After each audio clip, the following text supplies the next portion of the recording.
If it's okay with you, can we start with the very strong Black Lives Matter video that all the Bournemouth players have shared? Is it true that that was your idea and you saw it through? Who told you that? My sources. Who's your source? Are you being given credit you shouldn't have been given? No, that was. I don't like to take credit. I honestly don't think you should help people or try and help people and then hold up your hand and say, I helped them. I hate that kind of stuff, really. But yeah, I initiated it and I wrote it down and I took the initiative to do something. I just felt like we've done a lot for the NHS and went under the pandemic, but I didn't really see much or hear much about Black Lives Matter until 5 days ago from the Premier League. And I just felt us as a club, we have loads of black players as well. And even though we're not the biggest club with the biggest fan base, our voice will be heard. And if it reaches 10 people or 20 people or 1,000 people, at least it reaches some people. And at least we show that we're against it, or racism. And I just felt like we should have said something as a team, as individuals as well, and as a club, and something I felt powerful for. And I'm glad we did it. But of course, I knew it wouldn't get the attention that, for example, if United or City did it. But at least we've done it for the people who follow us, and it showed a good team spirit that we're all in this together against racism. Well, I hope it does get a very big audience, because I genuinely think it's a really powerful, very well written message, brilliantly produced as well. I mean, look, I'm speaking obviously as a white heterosexual man, never had any sort of significant prejudice against me of any kind. But there were two bits that particularly resonated with me. There was a bit where I've been silent for too long, and I understand I will never understand, but I stand with you. I thought that's the most powerful two sentences in the whole thing. Where did they come from? Did that all come in one sitting, or? No, I've read a lot. Obviously, I've been back here for 3 weeks now, and all you do after training is go home.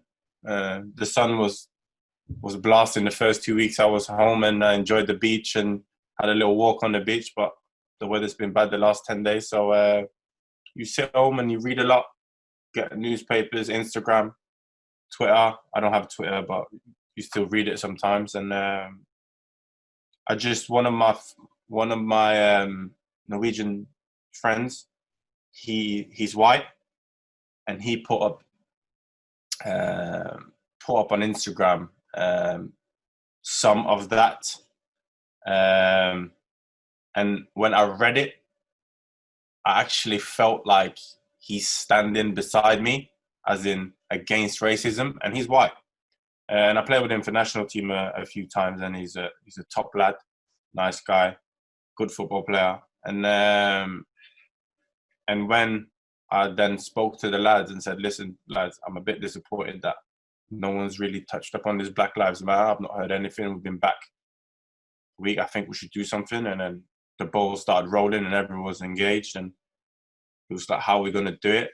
Are we going to take a picture? And I think it was, I can't remember who said it, but we then said, I think a picture is a message, but I think a video would be more powerful.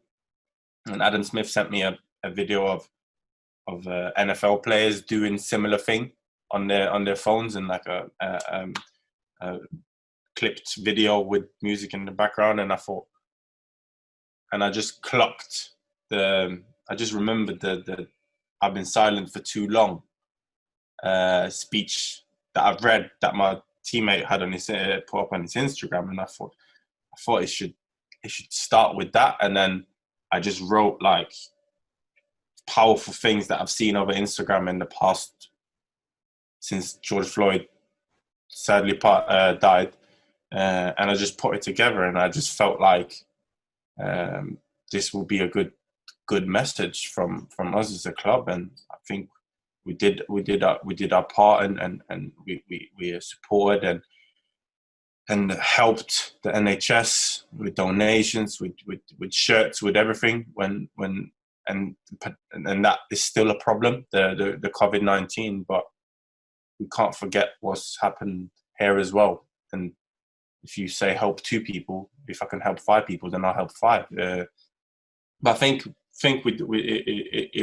it got through well, and the team helped me a lot with the video, the camera,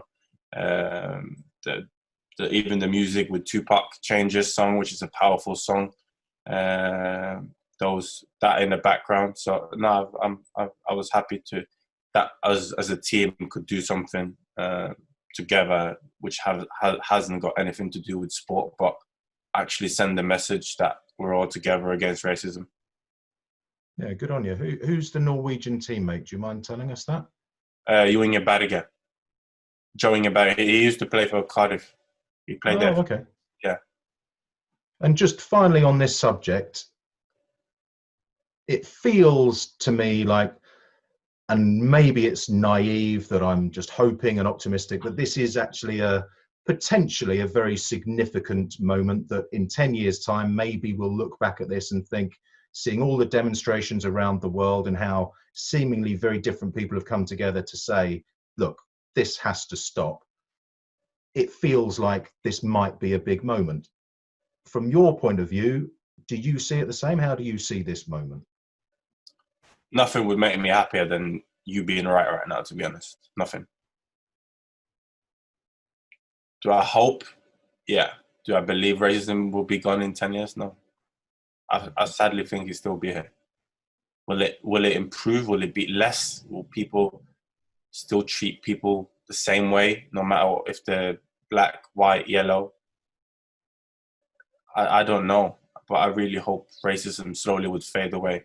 One thing I am very proud of, and something that this generation do not mess about. We got a voice, and we will stand up against racism, where the older generations didn't have the